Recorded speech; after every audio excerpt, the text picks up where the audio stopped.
প্রাকৃতিক ভূগোলের একটি অংশ বহির্জাত প্রক্রিয়া ও তার ফলে সৃষ্ট ভূমি। এটি প্রাকৃতিক ভূগোলের একটি অংশ।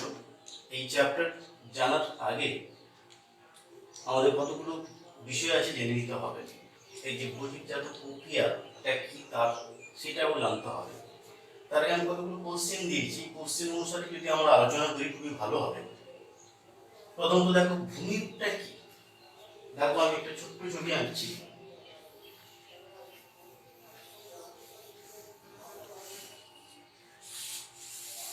এটা যদি একটা চিন্তা করা যায়, এটা সমুদ্র তল,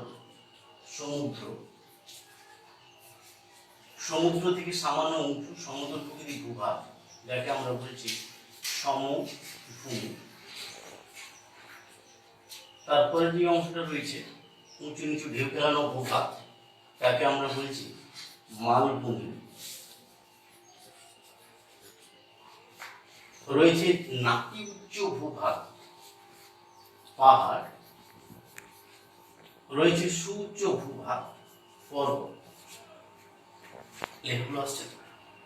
অর্থাৎ সমুদ্রপৃষ্ঠ থেকে ভূমিভাগের বহির্ভাগে সমতল প্রকৃতির ভূভাগকে সমভূমি, উঁচু নিচু ভূভাগকে মালভূমি, নাতি উচ্চ ভূভাগকে পাহাড়, সুউচ্চ ভূভাগকে পর্বত বলছে। এই যে ভূপৃষ্ঠের বহির্ভাগের রূপ, একেই বলা হয় ভূমি রূপ। অর্থাৎ সমভূমি, মালভূমি, পাহাড়, পর্বত এগুলো হচ্ছে ভূপৃষ্ঠের বহির্ভাগের রূপ।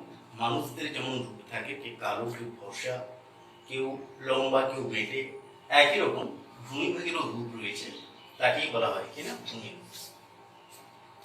এই ভূমিরূপ সৃষ্টিকারী প্রক্রিয়া আমরা ক্লাস 9-এ পড়েছি, 11-এ পড়েছি। এখানে আর রিপিট করার প্রয়োজন নেই। তবে ভূগাঠনিক প্রক্রিয়া কাকে বলে বা ভূগঠনকারী প্রক্রিয়া বা জিওটেকটনিক ফোর্স বা শক্তিটা কি সেটা জানতে হবে। এটা জানার জন্য আমরা একটু চিন্তা করে নিই যে এই যে সমভূমি, মালভূমি, পাহাড়, পর্বত কিভাবে সৃষ্টি হয়েছে। অর্থাৎ এই সমভূমি কিংবা মালভূমি, পাহাড়, পর্বত সৃষ্টির জন্য দুরকম ভাবে শক্তি কাজ করে। তোমরা এটা ভালোভাবে জানো। এই ভূপৃষ্ঠের বহির্ভাগে কিছু শক্তি আছে আর ভূপৃষ্ঠের অভ্যন্তরের শক্তি আছে। ক্লাস 11 শ্রেণীতে তোমরা জেনে এসছো পৃথিবীর আভ্যন্তরীণ শক্তি হিসাবে পাত চলন জেনে এসছো। পাতের পাত 3 রকমের আছে। অভিমুখে এলে অভিসারী চলন, এর ফলে পাললিক শিলা ভাঁজকে ভঙ্গের পর্বত সৃষ্টি হয়। দুটি পাত যদি বিপরীত দিকে সরে ম্যাগমা বেরিয়ে এসে আগ্নেয় পর্বতও সৃষ্টি করতে পারে। কিংবা ভূগর্ভের উত্তপ্ত তরল ম্যাগমা বেরিয়ে এসেও আগ্নেয় পর্বত হতে পারে। আবার গ্যাস বাষ্প বেশি হলেও সে ঊর্ধ্বমুখী চাপ সৃষ্টি করে ফেটে বেরিয়ে আসতে পারে। এগুলো ভেতরের শক্তি। অর্থাৎ পাত চলন, অগ্নুৎপাত, গ্যাসীয় চাপ বৃদ্ধি, তেজস্ক্রিয় বিভাজন অভ্যন্তরভাগে হয়। এগুলো জানো। এই অভ্যন্তরভাগী শক্তিগুলির দ্বারা উপরিভাগে পাহাড়, পর্বত, মালভূমি সৃষ্টি হয়। অর্থাৎ ভূগাঠনিক প্রক্রিয়া বলতে যে সমস্ত প্রাকৃতিক শক্তিগুলির দ্বারা এই যে ভূমিভাগের রূপ, সমভূমি, মালভূমি, পাহাড়, পর্বত সৃষ্টি হয় তাকে ভূগাঠনিক প্রক্রিয়া বলে। এটা প্রধানত দু প্রকার। যেটা ভেতরের শক্তিগুলো যেগুলো দ্বারা ভূমিভাগ সৃষ্টি হয় তাকে অন্তর্জাত। অন্ত মানে ভেতরে। এটা নিশ্চিত তোমরা 11-এ জেনেছো। এখানে আর বেশি জানার প্রয়োজন নেই। এখন আমাদের জানার কি বিষয় আছে ভূগাঠনিক প্রক্রিয়া হিসাবে বহির্জাত প্রক্রিয়া, দ্বাদশ শ্রেণীর একটা বিষয়। এই বহির্জাত প্রক্রিয়া কি? দেখো ভূপৃষ্ঠের বহির্ভাগে কি শক্তি রয়েছে, তাই না? পৃথিবীর প্রধান শক্তির উৎস যদি বলা হয় সূর্য রয়েছে। পাহাড়ে ঢাল বেয়ে যখন জলরাশি নেমে আসবে তখন তাকে আমরা বলছি নদী। কিংবা সুবিশাল বরফের চাই যদি নামতে শুরু করে তখন তাকে আমরা বলবো হিমবাহ। এই সমুদ্রের জল যে ওঠানামা করে তাকে আমরা বলছি ঢেউ বা তরঙ্গ। যখন ভূভাগের উপর দিয়ে সজোরে বায়ু প্রবাহিত হয়, বায়ু একটা শক্তি, এই বায়ু প্রবাহ দ্বারাও ভূমিভাগের ক্ষয় সঞ্চয় হয়। সূর্যের তাপে জল বাষ্পে হয়ে যে আকাশে মেঘ সৃষ্টি করে, মেঘ থেকে যে বৃষ্টির কণা ঝরে পড়ে তার আঘাতে ভূপৃষ্ঠের ক্ষয় সঞ্চয় হয়। তাহলে দেখো শক্তিশালী বহির্ভাগে কিছু শক্তি রয়েছে যেগুলো কোনো ভূভাগকে ক্ষয়প্রাপ্ত করে নিচু করতে পারে, আবার কোনো নিচু জায়গায় সঞ্চয় করে ভূভাগকে উঁচু করতে পারে। অর্থাৎ এখানে দেখলে সমুদ্রের তরঙ্গ একটা শক্তি, বাইরের শক্তি, যেটা উপকূল ভাগে আসলে ক্ষয় সঞ্চয় করে থাকে। সূর্য একটা শক্তি, যেটা মরু অঞ্চলে আবহবিকার ঘটায়, উষ্ণতার পার্থক্যের। ধরুন মরু অঞ্চল কেন বিভিন্ন স্থানে কি হয় না, তোমার ওই উষ্ণতার তারতম্যকে কাজে লাগে ক্ষুদ্রকণা বিস্ফোরণ, হস্তচায়ী বিস্ফোরণ, সড়কমোচন, তুহিন খণ্ডীকরণী ঘটনাগুলো ঘটে থাকে, আবহবিকার হয়ে থাকে। বায়ুর প্রবাহ, বায়ুর বেগের দ্বারা, তোমরা ক্লাস 10-এ পড়েছো, বায়ুর ক্ষয়কার্যের ফলে ও সঞ্চয় কার্যের ফলে সৃষ্ট ভূমিরূপ, নদীর ক্ষয়কার্যের ফলে ও সঞ্চয় কার্যের ফলে সৃষ্ট ভূমিরূপ, হিমবাহের ক্ষয়কার্যের ফলে ও সঞ্চয় কার্যের ফলে সৃষ্ট ভূমিরূপ। 3 রকম শক্তি তোমরা ক্লাস 10-এ আলোচনা করে এসছো বা জেনে এসছো। এখন দ্বাদশ শ্রেণীতে তোমরা বহির্জাত শক্তি হিসাবে সামুদ্রিক তরঙ্গ ও ভৌম জল, এই দুটো বিষয় সম্পর্কে জানো। তো আমরা একটু জেনে নিই যে বহির্জাত প্রক্রিয়া কাকে বলে। আবারও শুনে নাও মন দিয়ে।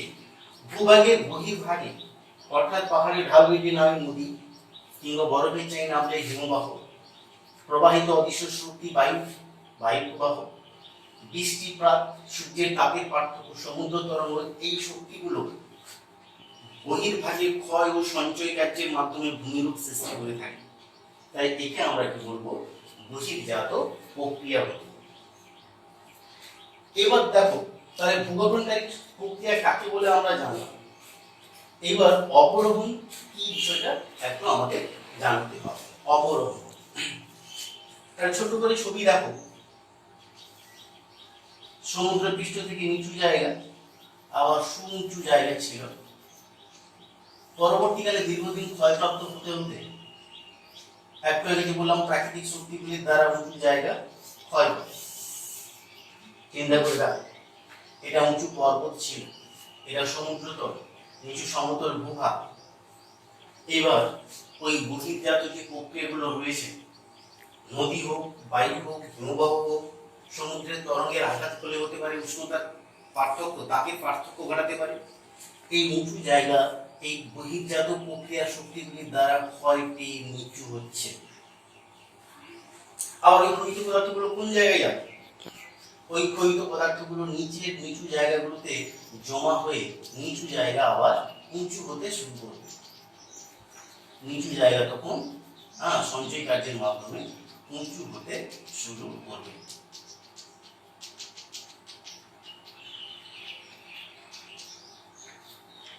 তাহলে কি দাঁড়ালো? শক্তিগুলো কি হলো? বহির্ভাগের শক্তি, নদী একটা শক্তি, বায়ু প্রবাহ একটা শক্তি, হিমবাহ একটা শক্তি, সমুদ্র তরঙ্গ,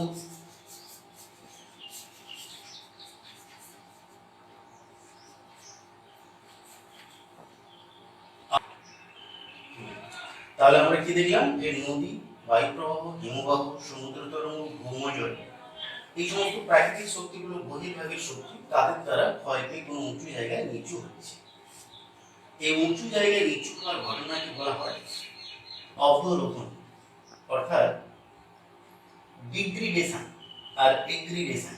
ডিগ্রি মানে ডিক্রিজ মানে পতন, অর্থাৎ অবরোহণ কথার অর্থ উঁচু জায়গা নিচু হওয়া।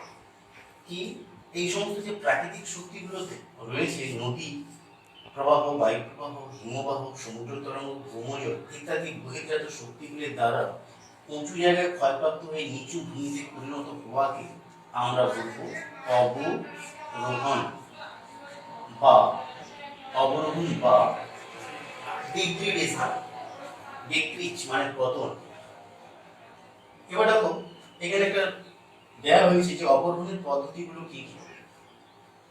এই সমস্ত প্রাকৃতিক শক্তিগুলি দ্বারা উঁচু জায়গায় ক্ষয় পেয়ে নিচু হয়। সূর্যের তাপের পার্থক্যের ফলে সৃষ্টি হয় কি আবহবিকার। কথা একটু মনে রাখার বিষয় রয়েছে। সূর্যের তাপের তারতম্যের উপর ভিত্তি করে হয়ে থাকে কি না, তোমার ক্ষুদ্রকণা বিস্ফোরণ, হস্তচায়ী বিস্ফোরণ, স্বল্পমোচন, এই 3 রকম আবহবিকারের পদ্ধতি, যান্ত্রিক আবহবিকারের পদ্ধতি সম্পূর্ণ সূর্যের তাপের পার্থক্যের উপর নির্ভর করে হয়ে থাকে। এবার দেখো, পদ্ধতি হিসাবে আবহবিকার একটা পদ্ধতি, তারপরে ক্ষয়ী ভবন পুঞ্জিত স্খলন একটা পদ্ধতি। পুঞ্জিত স্খলন কাকে বলে একটু শুনে না। তাহলে আবহবিকার কাকে বলে বললাম যে না, এই সূর্যের তাপের পার্থক্যের ফলে শিলার মধ্যে উষ্ণতা কম বেশি হওয়ার কারণে টান সৃষ্টি হয়ে ভেঙে যায়, তাই না? কোনো কোনো শিলা যখন ছোট ছোট কণায় ভেঙে একটা সুবৃহৎ শিলার মধ্যে যখন একটা বিভিন্ন খনিজ থাকে, লোহা, অ্যালুমিনিয়াম, তামা, সীসা, দস্তা ইত্যাদি খনিজ থাকে, যদি কয়লা, অভ্র থেকে শুরু করে বিভিন্ন পদার্থ থাকে, তাদের মধ্যে তাপের পার্থক্যের কারণে ছোট ছোট কণা ভেঙে যায়। এই ছোট ছোট কণায় ভেঙে যাওয়ার কারণে একে বলা হয় ক্ষুদ্র কণার বিস্ফোরণ। যান্ত্রিক আবহবিকার একটি প্রক্রিয়া হলো কিনা ক্ষুদ্র কণার বিস্ফোরণ। একটা বৃহৎ শিলা যার মধ্যে রয়েছে বিভিন্ন রকমের খনিজ পদার্থ, ওই বিভিন্ন রকমের খনিজ পদার্থ কি করছে, উষ্ণতার পার্থক্য ঘটানোর জন্য তাদের মধ্যে একটা টান সৃষ্টি হয়। লোহা যত দ্রুত গরম হবে, অভ্র তত দ্রুত গরম নাও হতে পারে, তখনই কি হবে, তাদের মধ্যে টান সৃষ্টি হয়ে ছোট ছোট কণায় ভেঙে গেলে তখন তাকে আমরা বলবো ক্ষুদ্র কণার বিস্ফোরণ, অর্থাৎ ক্ষুদ্র কণা কণা বিস্ফোরণ। এটা হলো একরকম যান্ত্রিক আবহবিকারের পদ্ধতি। আবার দেখো স্বল্পমোচন একটা বিষয় থাকে, স্বল্পমোচন। স্বল্পমোচন দুটো বিষয়, এটা মুছে দিলাম। তো ক্ষুদ্র কণা বিস্ফোরণ পরে যদি বলি না স্বল্পমোচনটা কি, দেখো একটা গোলাকার পাথরের খণ্ড যদি থাকে, সেই গোলাকার পাথরের খণ্ড বা এমনি পাথরের খণ্ড সূর্যের তাপে বহির্ভাগের অংশ যতটা দ্রুত গরম হয়, ভেতরের অংশ ততটা দ্রুত গরম হয় না। সমপ্রকৃতি খনিজে কি হয় না, স্বল্পমোচন হয়। স্বল্পমোচন।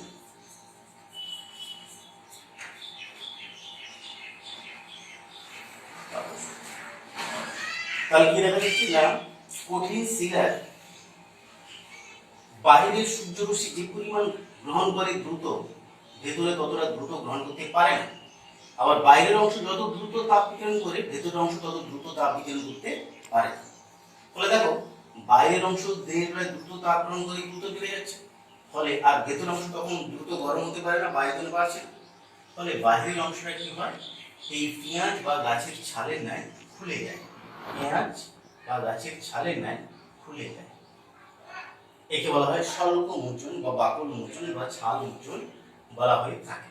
এটা এক রকমের যান্ত্রিক আবহবিকার পদ্ধতি। আর বস্তুচ্চায়ী বিস্ফোরণ, তোমরা সেটাও জানো বস্তুচ্চায়ী বিস্ফোরণ কাকে বলে। একরকম কঠিন শিলার মধ্যে যখন বিভিন্ন রকম উলম্ব ফাটল সৃষ্টি করে, তখন তাকে কি বলা হবে, প্রস্তরচায়ী বিস্ফোরণ বলা হবে।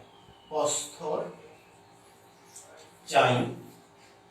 বিস্ফোরণ বলা হয়। তাহলে এটা যান্ত্রিক আবহবিকারের উষ্ণতার পার্থক্যের কারণে ক্ষুদ্র কণা বিস্ফোরণ হয়। 2 নম্বর কোশ্চেন তোমাদের থাকতে পারে। ক্ষুদ্র মানে ছোট ছোট মনে রাখো, বিভিন্ন খনিজ দিয়ে গঠিত শিলা, বিভিন্ন খনিজ থাকে এর মধ্যে, তার উষ্ণতা গ্রহণ বর্জনের ক্ষমতা ভিন্ন ভিন্ন হয়। ভিন্ন ভিন্ন হওয়ার মধ্যে তার মধ্যে টান সৃষ্টি হয়, শিলা ছোট ছোট খণ্ডে ভেঙে গেলে তাকে ক্ষুদ্র কণা বিস্ফোরণ ঘটে। এই যে মরু অঞ্চলে দুপুরের দিকে গুলি ছোড়ার ন্যায় আওয়াজ সৃষ্টি করে ক্ষুদ্র কণা বিস্ফোরণ। স্বল্পমোচন তোমাদের 2 নম্বর কোশ্চেন দিয়ে দিতে পারে। মনে রাখবে সমপ্রকৃতি খনিজ দিয়ে গঠিত হলে, তার যদি একই রকম খনিজ থাকে সেই শিলার মধ্যে, তাহলে সূর্যের তাপের বাহিরের অংশ যতটা দ্রুত গরম হয়, আয়তনে বেড়ে যায়, ভেতরের অংশটা তত দ্রুত আয়তনে গরম বা বাড়তে পারে না। আবার বাইরের অংশ রাত্রিতে যত দ্রুত তাপ বিকিরণ করে সংকুচিত হয়, ভেতরের অংশ তত দ্রুত তাপ বিকিরণ করে সংকুচিত হতে পারে না। ফলে বাহির আর ভেতরের মধ্যে একটা টান সৃষ্টি হলে বাহিরের অংশগুলো পেঁয়াজের খোল কিংবা গাছের ছাল আকারে যখন খুলে যায়, তখন তাকে কি বলা হয়, স্বল্পমোচন। প্রস্তরচায়ী বলতে উলম্ব বরাবর যে পাহাড় বা পাথরগুলো আছে, উষ্ণতার পার্থক্যের ফলে যে উলম্ব ফাটল বা দারুণ সৃষ্টি হয়, তাকে প্রস্তরচায়ী বিস্ফোরণ বলে মনে রাখা। তাহলে আমরা অবরোহণ কাকে বলে, অবরোহণের পদ্ধতি হিসাবে আমরা জানলাম আবহবিকার বিষয়টা, জানলাম ক্ষয়ীভবন বিষয়টা কি রয়েছে, একটা মন দিয়ে শুনে নাও। আবহবিকারের ফলে শিলাগুলো চূর্ণ বিচ্ছিন্ন হয়ে স্বস্থানে পড়ে থাকে, নিজ স্থানে পড়ে থাকে। কিন্তু তখন তাকে আমরা আবহবিকার বলি। এক কথায় আবহবিকার হওয়া মানে শিলা ভেঙে তার সেই জায়গায় পড়ে থাকলে তাকে আবহবিকার বলি। এটা ভেঙে তার সেই জায়গায় যখন পড়ে থাকছে তখন তাকে আমরা বলছি আবহবিকার। কিন্তু যখন বিভিন্ন প্রাকৃতিক শক্তি, যেমন ধরো বায়ু যদি উড়িয়ে নিয়ে চলে আসে, বৃষ্টির জল যদি ধুয়ে নিয়ে চলে আসে, কিংবা তোমার নদী যদি বয়ে নিয়ে আসে, তাহলে বায়ু বয়ে নিয়ে আসতে পারে, হিমবাহ নদী বয়ে নিয়ে আসতে পারে, বৃষ্টির জল ধুয়ে নিয়ে আসতে পারে। তাহলে উঁচু জায়গা থেকে নিয়ে যখন অন্যত্র চলে আসছে, ক্ষয়িত পদার্থগুলো কি অন্যত্র নিয়ে আসছে মানে ভবন করে নিয়ে আসছে, তখন তাকে বলা হয় ক্ষয়ী ভবন। ক্ষয়িত পদার্থগুলোকে অন্যত্র নিয়ে আসা, স্থানান্তরিত করে নিয়ে আসা, তাকে বলে ক্ষয়ী ভবন। তাহলে আমরা ক্ষয়ী ভবন বিষয়টাও জেনে নিই। তাহলে দেখো, একটা শিলার অংশ থেকে ক্ষয়িত পদার্থগুলো কি হলো না, ক্ষয়িত পদার্থগুলো এই প্রাকৃতিক শক্তি দ্বারা সরে গেল। তখন ক্ষয়িত পদার্থগুলো সরে গেলে মূল শিলাটি পড়ে থাকে, মূল শিলাটি তখন কি হলো, পড়ে থাকে, অর্থাৎ উন্মুক্ত হলো, তাই না? এটি বলা হয় কি না, নগ্নি ভবন। নগ্নি ভবন। তাহলে নগ্নি ভবন বিষয়টা একটু শুনে না।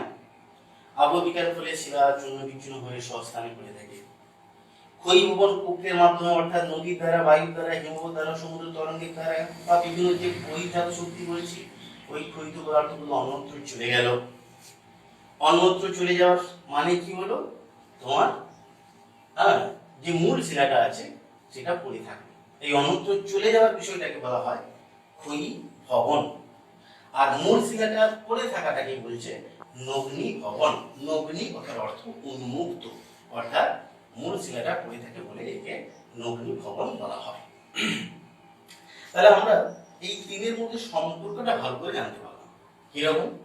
আবহবিকার হচ্ছে উষ্ণতার পার্থক্যের কারণে সৃষ্ট, কিংবা আবার রাসায়নিক আবহবিকার রয়েছে।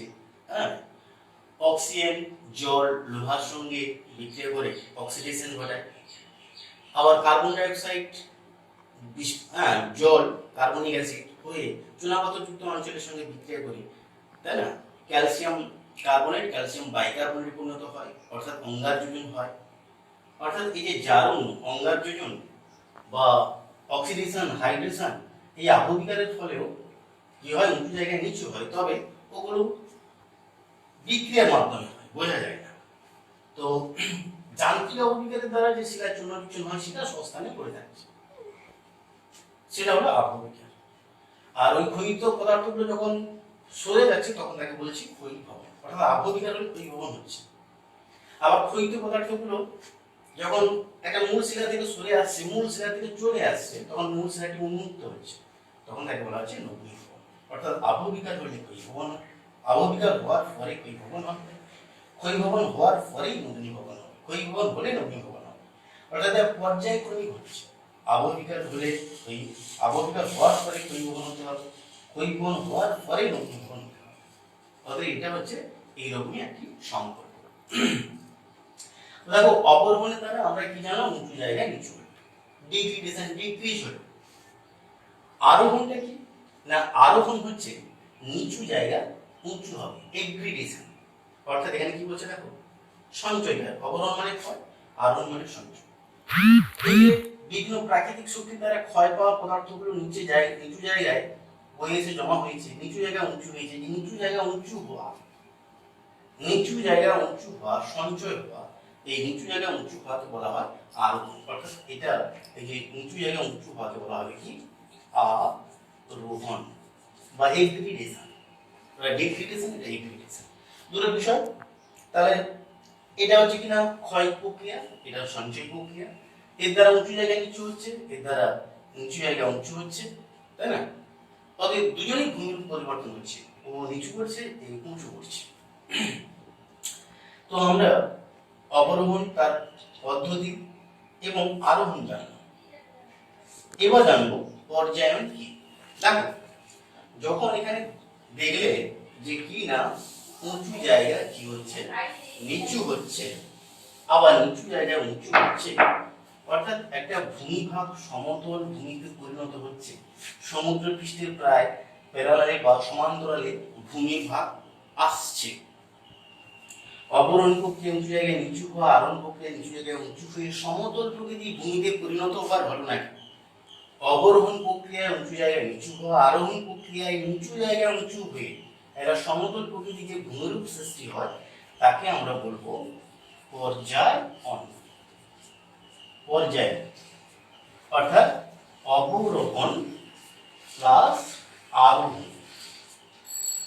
অবরোহণ প্লাস আরোহণ সমান পর্যায়ন।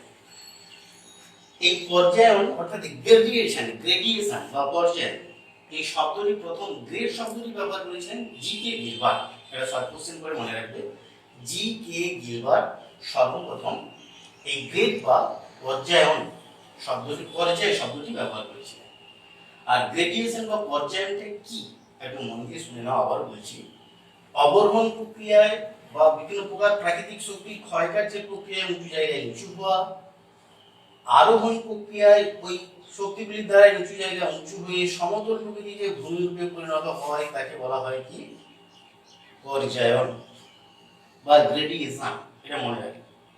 এবার যদি বলা হয় পর্যায়নের পদ্ধতিগুলো কি কি রয়েছে, পর্যায় কাকে বলে জানা গেল, 2 নম্বর কোশ্চেন থাকে, অবশ্যই এটা তোমরা 2 নম্বরের মতন উত্তর হয়ে যাচ্ছে। দেখো জি.কে. গিলবার্ট গ্রেড বা পর্যায় শব্দ ব্যবহার করেছিলেন, তাই না? আর পর্যায়নটা কি না, অবরোহণ প্রক্রিয়া উঁচু জায়গায় নিচু হওয়া, আরোহণ প্রক্রিয়া নিচু জায়গায় উঁচু হয়ে সমতল প্রকৃতি ভূমিরূপে পরিণত হওয়াকে বা সমুদ্র পৃষ্ঠে প্রায় প্যারালালে এসে অবস্থান করাকে কি বলবো আমরা? পর্যায়ন বলবো। তাহলে দেখো আমরা এই সম্পর্কটাও জানলাম। তাহলে দেখো এখানে তিনজনের সম্পর্ক রয়েছে কিনা। অবরোহণ হলে আরোহণ হচ্ছে, আর অবরোহণ আরোহণ দুটো হলে পর্যায়ন হচ্ছে। অর্থাৎ অবরোহণ আরোহণ ও পর্যায়ের মধ্যে সম্পর্ক কি হলো? প্রথমত অবরোহণ হবে উঁচু জায়গায় নিচু, আর আরোহণ হচ্ছে নিচু জায়গায় সঞ্চয় হয়ে উঁচু, আর অবরোহণ আরোহণের মিলিত প্রক্রিয়া হচ্ছে কি? পর্যায়ন। যদি বলা হয় অবরোহণ কিংবা আরোহণ কিংবা পর্যায়ন কি কি কাজের মাধ্যমে হয়, তাহলে সহজ করে দেখো। এই যে প্রাকৃতিক শক্তিগুলো বলেছি, নদীর ক্ষয় কাজ, বায়ুর ক্ষয় কাজ, হিমবাহের ক্ষয় কাজ, সমুদ্র তরণের ক্ষয় কাজ, ভৌমজলের ক্ষয় কাজ, এই প্রাকৃতিক শক্তিগুলোর দ্বারা উঁচু জায়গায় নিচু হচ্ছে, অর্থাৎ অবরোহণ হচ্ছে। আবার এই প্রাকৃতিক শক্তিগুলির সঞ্চয় কার্যের দ্বারা আরোহণ প্রক্রিয়া হচ্ছে। এই প্রাকৃতিক শক্তিগুলির দ্বারা আবার সঞ্চয় কার্য প্রক্রিয়া আরোহণ হচ্ছে। অতএব অবরোহণের প্রক্রিয়াগুলো কি কি? এই সমস্ত শক্তির ক্ষয় কাজ। আরোহণ প্রক্রিয়াগুলো কি কি? এই সমস্ত শক্তির সঞ্চয় কাজ। এই দুটো জিনিস মনে রাখলেই হবে। আর অতএব পর্যায়ের পদ্ধতিগুলো বা মাধ্যমগুলো কি কি? পর্যায়ের মাধ্যমগুলো হচ্ছে নদীর ক্ষয় সঞ্চয় কাজ, উঁচু জায়গায় নিচু হওয়া, নিচু জায়গায় উঁচু হওয়া, বায়ুর ক্ষয় সঞ্চয় কাজ, হিমবাহের ক্ষয় সঞ্চয় কাজ, সমুদ্র তরঙ্গের ক্ষয় সঞ্চয় কাজ, ভৌমজলের ক্ষয় সঞ্চয় কাজ। যেমন ধরো নদীর ক্ষয় কাজ কি কি হয়, তোমরা ক্লাস 10-এ পড়ে এসেছো। নদীর ক্ষয় কাজের ফলে ভি আকৃতি, আই আকৃতি উপত্যকা, জলপ্রপাত, মন্থকূপ, পার্বত্য অঞ্চল হয়ে থাকে। আবার নিম্নগতিতে সঞ্চয় কার্যের মধ্যে প্লাবনভূমি, নদী দ্বীপ, অশ্বক্ষুরাকৃতি হ্রদ, তাই না, বদ্বীপ সমভূমি, এগুলো সৃষ্টি হয় সঞ্চয় কার্যের ফলে। অতএব দেখো নদীর দুরকম কাজ আছে, ক্ষয় কাজ, সঞ্চয় কাজ। ক্ষয় কাজ মানে অবরোহণ, সঞ্চয় কাজ মানে আরোহণ, তার দ্বারা পর্যায়ন হচ্ছে। এরকম সবগুলো শক্তির দ্বারা ক্ষয় এবং সঞ্চয় হয়, আর এগুলো পর্যায়নের মাধ্যম।